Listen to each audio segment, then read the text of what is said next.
So as you guys know, Otakon is moving to DC, and for me, Otakon is basically my East Coast home for cons. I've been coming here since 2009 when I made the first Cosplay America book. In fact, over in this area is where I set up for my first book back in 2009, and then I set up over here in 2013. I think it was 2013 that I set it up. So it's kind of sad that it's coming to the end, and so yeah. The first time I came was in 2014. I did not come last year. This is my second time coming to Otakon. So I'm very excited that it's kind of moving back to DC. We're not back, but it's moving to DC. Because it's closer to you? It's closer. I'm going to miss Baltimore. And this is my third Otakon. I've been going since 2014. So like, I'm really excited because also the DC Convention Center is right in Chinatown, so you can get a bunch of really good food for really cheap. So I'm a food junkie. My favorite memory was I went to the Disorganization 13 panel.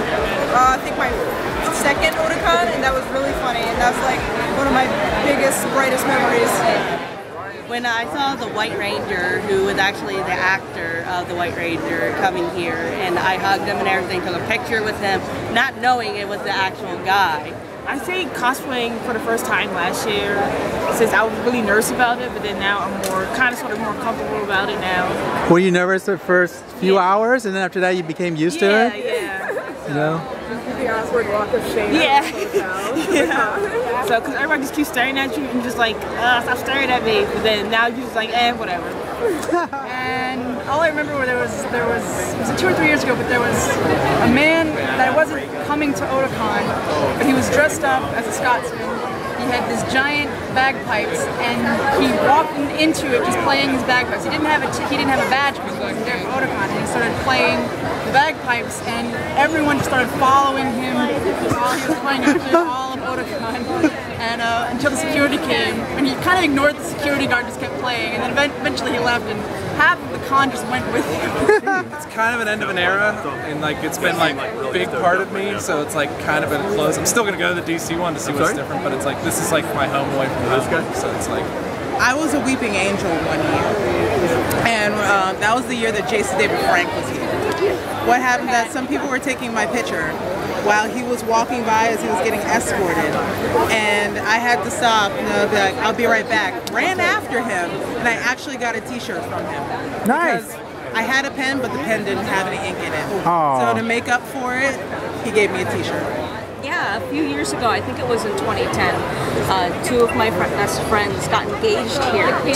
There was an Avatar of The Last Airbender photo shoot going on, and my friend Jill dressed up as Katara for the photo shoot, and her now fiance wound up showing up there in an Aang costume, but she didn't know that he had brought.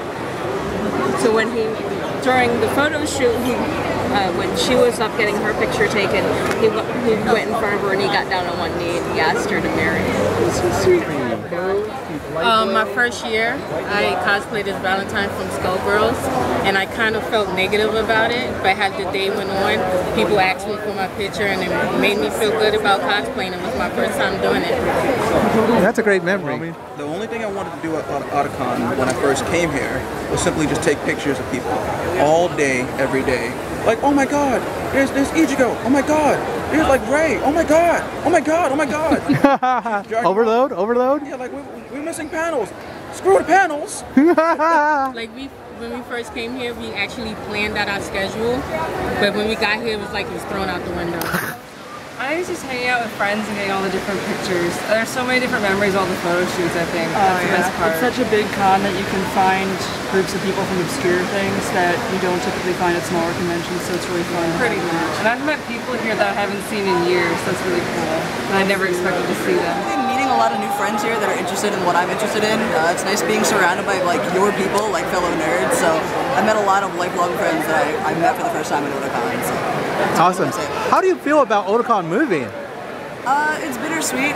It needs to be bigger for sure. It's way too crowded, but there's a lot of memories in the BCC. I've been coming here like since I was 14, but yeah, I'm optimistic. I think it's going to be good. first Otakon for me, just first Otakon for me in general was cramming a ton of people into a room, coming down here, living off like scraps, paying for tickets, and then just seeing everything for the first time. I'd say definitely best experience was first Otakon, just because everything is in awe of what's going on.